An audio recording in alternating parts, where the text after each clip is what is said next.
yang pertama, apakah cabaran utama yang Cikgu hadapi dalam meneruskan sekolah ini, terutamanya dari segi murid, ibu bapa, guru, dan perubahan dasar pendidikan?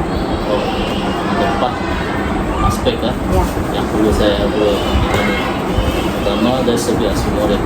Murid cabaran utamanya adalah di mana murid kita belum lagi terdedah dengan persaingan. Murid hanya biasa dalam suasana kampung sendiri saja. Jadi kita perlu membawa murid ini kepada suasana yang persaingan dan mereka boleh menonjolkan diri mereka pada setiap masa dalam berbagai bidang. Itu adalah cabaran utama.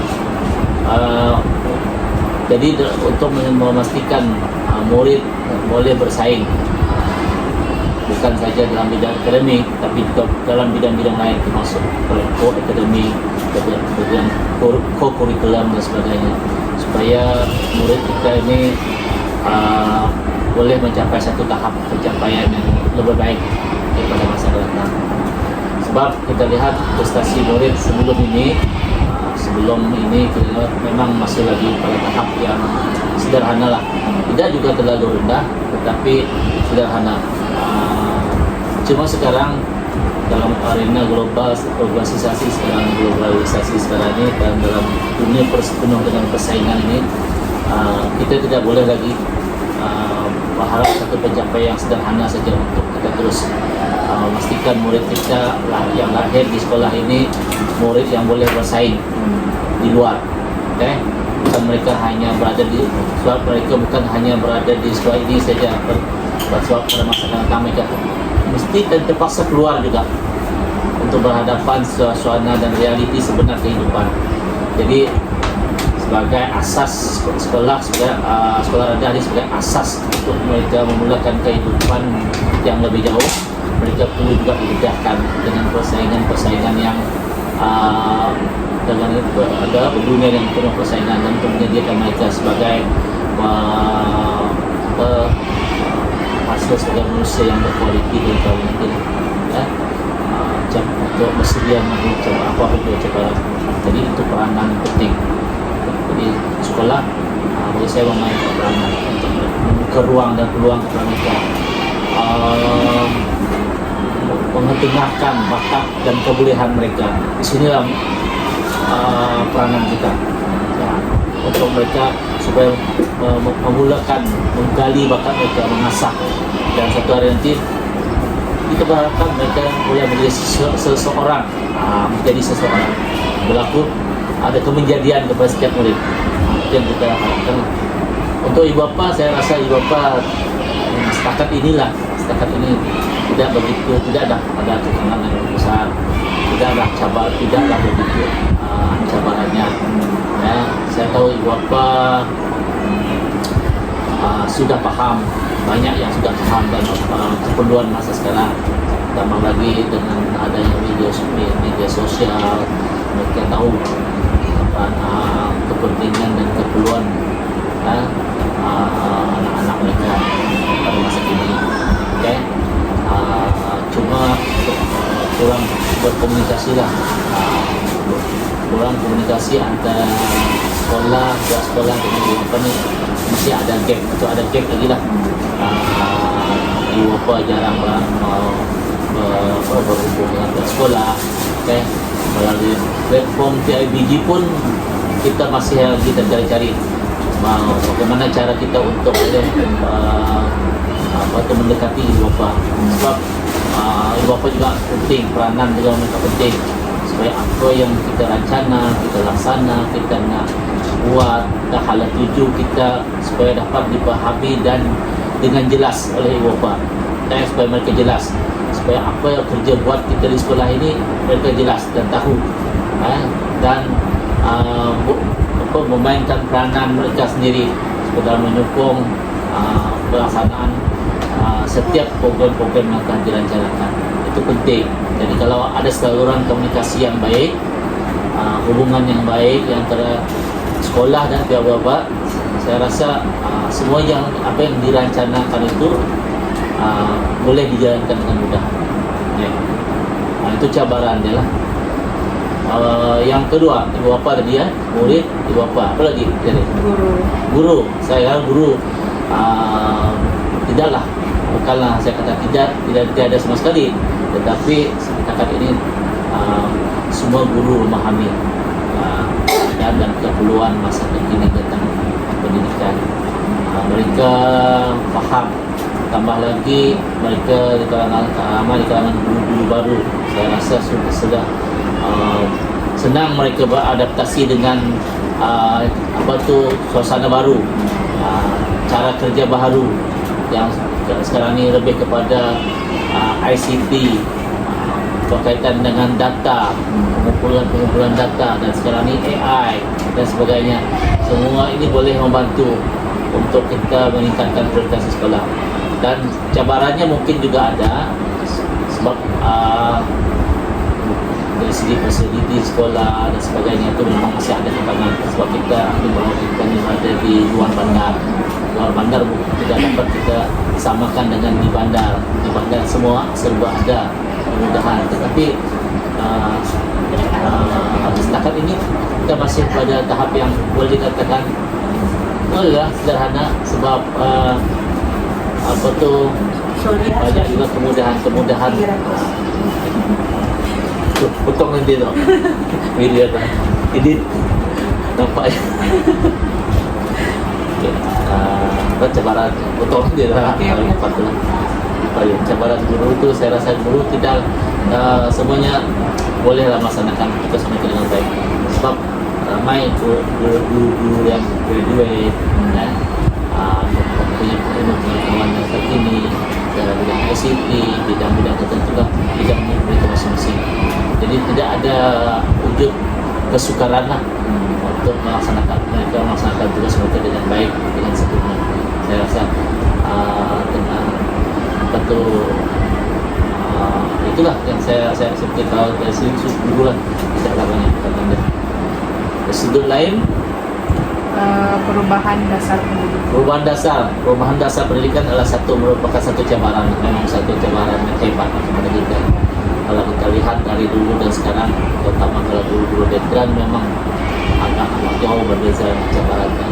Walaupun matlamatnya sama, jalan arah tujuannya sama untuk memastikan pendidikan ini menyediakan pendidikan yang kondusif, yang selesa, yang boleh diakses oleh semua masyarakat, dan dalam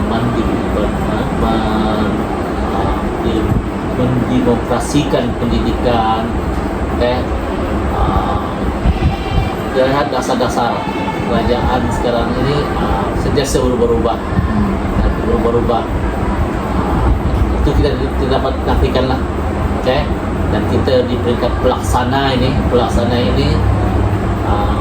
terpaksa akur dan juga terpaksa jugalah melaksanakan seperti apa yang diarahkan, sebab kita ini adalah sebagai pelaksana dasar-dasar yang telah diubah dan dasar-dasar yang telah dibuat. Cumanya itulah waktu guru-guru kita pandailah beradaptasi dengan keadaan dan suasana terkini. Cabaran-cabaran tersebut saya percayalah, sebab kita sebagai tadi kan guru-guru sudah banyak yang mahir, banyak sudah pengetahuan tentang teknologi dan sebagainya. Saya rasa tidaklah begitu sukar untuk mereka. Cuma perubahan dasar itu saja. Kadang-kadang belum sampai kepada matlamatnya, satu dasar lain sudah dibuat.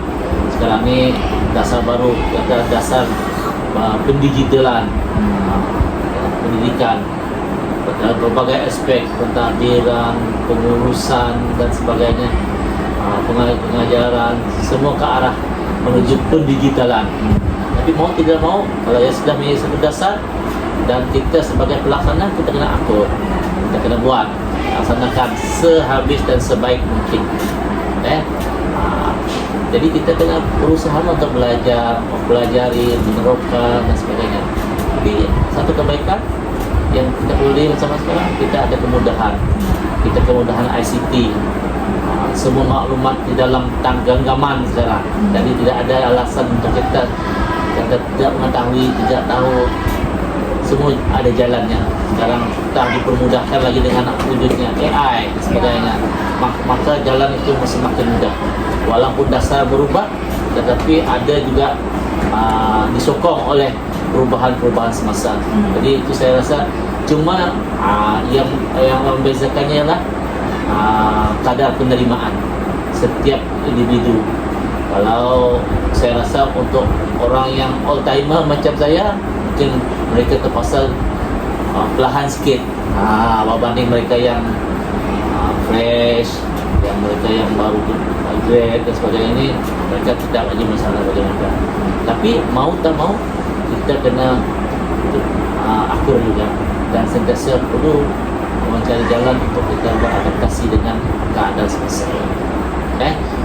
Itu bagi saya lah cabarannya.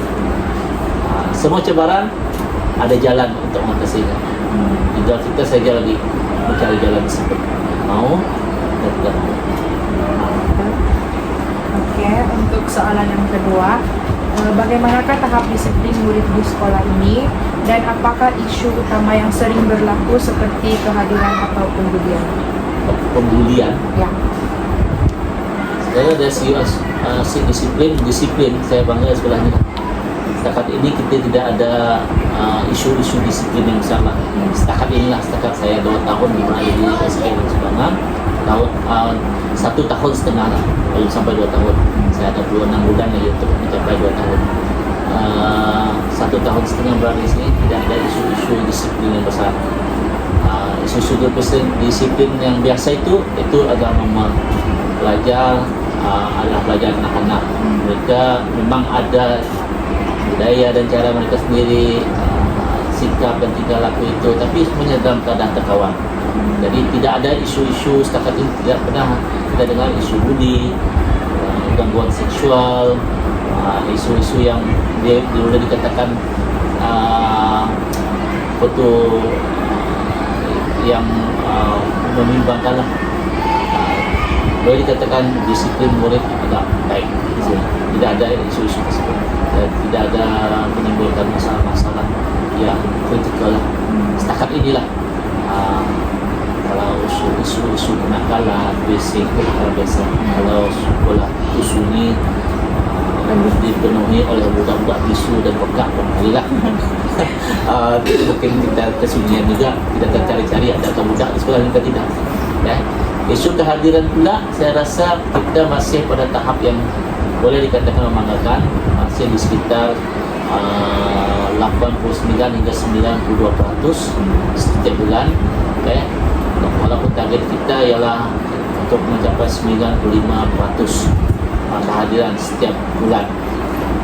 Cuma kita hanya mencapai 90% pada kehadiran bulan April dengan Mei tak sedap saya. Sudah mencapai 90%. Cuma itulah kita dapat juga tekan pada murid, sebab murid kita ni datang daripada kampung-kampung yang berjauhan, jauh jaraknya. Ada kadang-kadang masalah transport, masalah kesihatan dan sebagainya. Tapi itulah kita dapat dengan ini. Apalagi masalah dia lah kita tidak dapat menyediakan perkhidmatan untuk menampung asrama kita yang sudah mencukupi buat masa ini.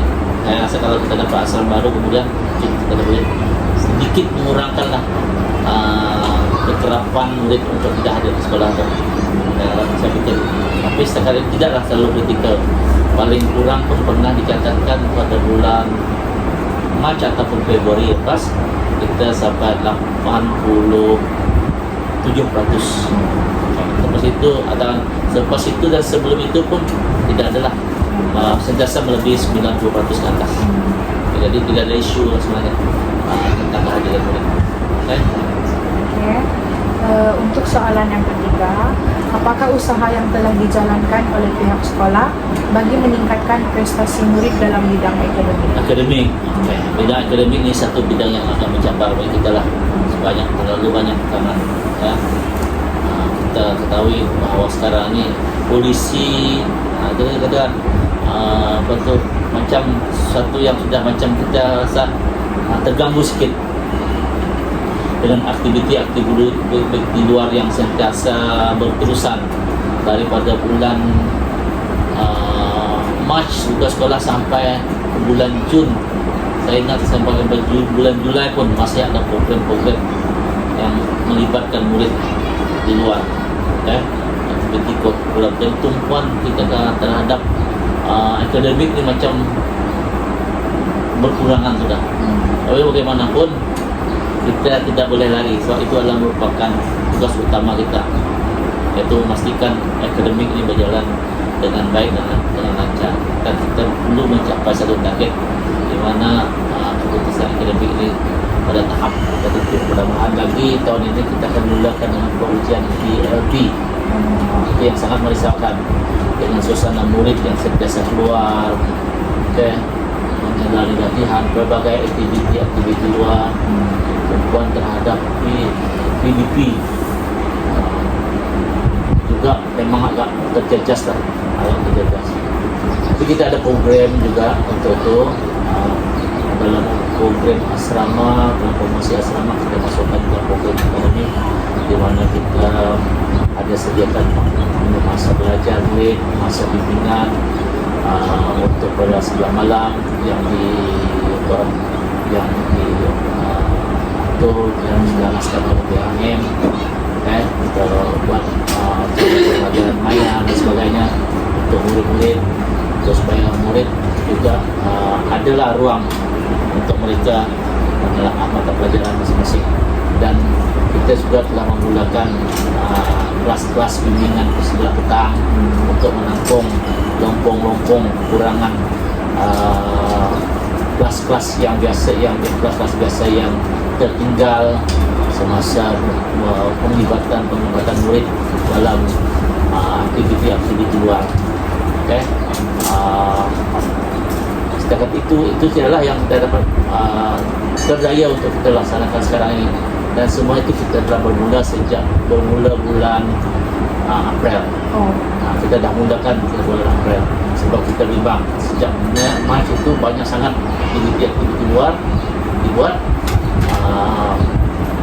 dibuat, banyak kelas-kelas yang tertinggal yang melibatkan guru-guru juga, jadi kita cuba cover balik. Itu cara kita cover balik lah. Kita adakan kelas-kelas bimbingan sebelah petang. Bulan Mei tadi ini kita sudah mula dengan kelas malam untuk pelajar-pelajar asrama. Itu sebab kita masih melihat dalam keputusan PBB kita, penilaian berdasar asasmen sekolah tu, PBS dan PBD kita tu masih lagi tahap kita masih lagi boleh dikatakan tidak juga terlalu tinggi, tidak juga terlalu rendah lah, tapi masih ada wujud di bawah TP3 atau TP3, TP2 masih ada lagi, dan untuk mencapai TP6 tu masih sukar untuk sebab kebanyakan mata pelajaran. Kita ada target dalam mesyuarat sudah tegaskan kita sekurang-kurangnya setiap kelas itu 20% ataupun 25% mesti mencapai TP 6. Itu target kita. Salah satu KPI yang kita nak target setiap kelas. Mengurangkan target kita juga dalam target kita juga nak mengurangkan, tidak bukan saya mengurangkan, malah seboleh-bolehnya kita akan kosongkan TP 1 dan TP 2. Tidak ada lagi TP 1 dan TP 2 untuk semua kelas. Untuk kelas sekolah kosong yang tidak boleh menguasai 3M. Itu target kita. Walaupun sekarang ini kita masih ada di 1, 2 macam untuk tahap 1 tu, tahap 1, 2, 3 tu masih ada lagi, masih pada tahap TP 1 dan TP 2. Itu yang kita risau. Sebab inilah antara kegagalan kita dalam bidang akademik lah. Walau bagaimanapun kita sentiasa ada usaha dan perancangan untuk memastikan KPI kita kosong TP 1 dan TP 2 tu dan sekurang-kurangnya 20% pelajar mendapat IP 6 dalam setiap mata pelajaran tercapai. Itu kita akan lihat dalam nanti dialog prestasi ketiga bulan Ogos. Kita akan nilai balik. Okay? Itu ada perancangan-perancangan dalam bidang itu punya. Untuk soalan yang keempat, bagaimanakah Cikgu menilai tahap kerjasama antara guru, murid dan ibu bapa termasuk dari segi sumbangan tenaga dan keuangan? Menilai, kita tidak ada satu statistik sebenarnya. Kita tidak ada satu statistik dan kita tidak ada satu ukuran penilaian. Tapi setakat ini pada saya hubungan baik antara guru, murid dan ibu bapa itu pada tahap yang baik. Dan tidak ada apa-apa batu krisis dan juga perasaan yang tidak positif juga yang jelas lah, yang jelas kita nampak. Dan saya juga bangga dengan sokongan PIBG setakat ini di bawah Encik saya lupa nama. Beliau sangat menyokong, sangat membantu dalam menjalankan apa-apa saja program sekolah yang melibatkan PIBG. Dan yang terkini adalah gotong royong PIBG, sudah 2 kali setahun. Waktu kita ada program-program bersama PIBG seperti sukan dan juga sambutan Natal yang kita adakan setiap tahun yang melibatkan PIBG sepenuhnya, yang mana mereka ikut serta malah sebagai penganjur untuk aktiviti tersebut. Untuk sumbangan keuangan begitu juga, PIBG banyak membantulah juga untuk kita beberapa perkara dalam membantu keuangan kita lah. Contohnya kita ada beberapa peralatan yang kurang, mereka boleh mengeluarkan sedikit dana. Dan sekarang ini mereka juga membantu sekolah dalam pembangunan atlet, di mana mereka PIBG memberi sedikit sumbangan untuk penghantaran murid ke bini-bini pertandingan. Yang dulunya ditanggung oleh pihak sekolah sendiri, malahan ada kalanya ditanggung oleh cikgu-cikgu sendiri, oleh cikgu, guru penasihat dan juga juru latih masing-masing. Kesian juga tengoklah. Tapi alhamdulillah, syukurlah dengan kelebihan PIBG mereka juga menyumbang sedikit dana lah yang mereka ada, membantu tambah sebagainya, minuman, latihan. Buat ini latihan murid untuk MSS, dan penghantaran murid ke Johanan bola balik peringkat negeri Sarawak, di mana sekolah kita antara menghantar 3 wakil peringkat negeri yang dibiayai sepenuhnya oleh PIBG. Syukurlah, maknanya kita dapat menghantar murid dan juga jurulatih untuk peringkat tinggi, peringkat negeri di Hanoi baru-baru ini. Jadi dan tahun lepas pun kita ada menghantar juga untuk bola jaring ke Kuching. Syukurlah, maknanya walaupun sekolah kita kecil ni ada nama juga lah di peringkat negeri, di peringkat bahagian dan di peringkat daerah. Kita bolehlah juga menyelipkan nama kita di antara 31 buah sekolah di daerah Lawas ini. Jadi itu begitu dengan sumbangan PIBG. Dan yang terkini juga kita sedang merancang untuk aktiviti persaraan Cikgu Meriam yang kita akan buat pada 20 hari bulan Jun ni, di mana PIBG juga sepenuhnya membantu dari segi tenaga dan keuangan untuk majlis susun nanti. Jadi saya rasa hubungan PIBG dengan sekolah setakat ini dalam keadaan yang sangat baik. Sangat baik, saya silakan sangat baik. Tidak ada apa-apa yang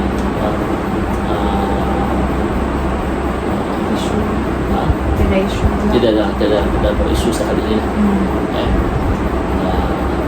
Itu yang saya tahu lah. tidak ada dari isu-isu besar. Ya. Dan saya syukur lah keadaan itu. Keadaan harmoni ini saya rasa saya harap berterusan lah. Sebab kalau kita ibu bapa sekolah PIBG dalam keadaan harmoni, kita dapat memajukan sekolah itu dengan tanpa gangguan. Kalau tidak, kita akan sentiasa terganggu dengan isu-isu yang remeh-temeh, yang kecil, kadang-kadang diperbesar-besarkan, yang akhirnya mood sekolah itu berubah. Okay? Jadi kita serba salah. Jadi perjalanan dia ke arah yang amat lambat itu mungkin akan terpaksa terbatu. Jadi saya harap ini perkara ini akan berterusan selagi saya berada di sini. So, saya ada matlamat dan ada hala tuju yang ingin saya capai. Sama ada saya bersara atau terpaksa keluar dari sekolah ini, ada sesuatu yang saya ingin capai untuk sekolah. Soalan yang terakhir. Oke, harap terakhir Apakah harapan Cikgu terhadap pembangunan sekolah pada masa hadapan? Contohnya dari segi sumbangan alumni, kemudahan teknologi dan pengajaran apa itu, Dr. tiga perkara. Pertama, sumbangan alumni, harapan untuk masa depan. Oke. Alumni ini sebenarnya baik sebenarnya lah. Kalau betul-betul diwujudkan. Tapi saya dah mau mengikuti beberapa sekolah, bukan mudah untuk kita mendapat kerjasama dan kerjasama daripada alumni ini. Bukan mudah, bukan semudah itulah seperti apa yang kita gambar dan rancangan. Okay? Sebab mereka ada komitmen dan hal itu juga masing-masing. Jadi kalaulah betul-betul ada wujud alumni ini dapat menerima itulah amat baik, sebenarnya amat baik. Okay? Sebab kita ada tentukan dah hala tuju kita 2 tahun, 3 tahun akan datang, apa sebenarnya kita akan dapat dan apa yang sudah kita buat lagi. Itu sudah kita gambarkan dengan jelas. Itu sudah saya maklumkan dengan guru-guru, saya dah maklumkan dengan ibu bapa. Apa yang saya nak buat itu seperti ini. Tambah, kita sudah ada sokongan yang padu daripada ibu bapa. Kita dah ada sokongan daripada guru-guru dan warga sekolah. Okay? Tambah lagi kalaulah kita dapat sokongan daripada alumni, lagi bagus sebenarnya, lagi baik sebenarnya. Sekitaran kita mana kita berada dalam sekitaran yang kondusif, yang mana boleh menyokong semua hasrat dan cita-cita. Okay? Itu segi alumni. Lagi satu, kemudahan teknologi. Kemudahan teknologi sebenarnya satu bukan dalam kawalan kita. Tidak ada dalam kawalan kita, tapi kita hanya sebagai pengguna teknologi. Kita bukan pengawal teknologi. Jadi kalau ada teknologi itu, kalau ada masuk dalam sekolah, penggunaannya kita akan cuba maksimalkan. Okay? Contohnya kita ada kemudahan wifi. Okay, kita gunakan kemudahan wifi itu sebijak mungkin untuk kita gunakan di dalam kelas dan masing-masing. Untuk kita ada smart TV dan sebagainya yang akan disumbangkan, gunakan sepenuhnya smart TV itu untuk proses pengajaran dan pelajaran. Okay? Digunakanlah sepenuhnya. Jadi teknologi itu penting untuk membantu, okay? Untuk membantu perkembangan sesebuah organisasi dan institusi seperti sekolah. Okay? Cuma ia bukan di bawah kawalan kita. Kadang-kadang betul ada, kadang-kadang tiada, kadang-kadang dia hanya segerak jalan saja.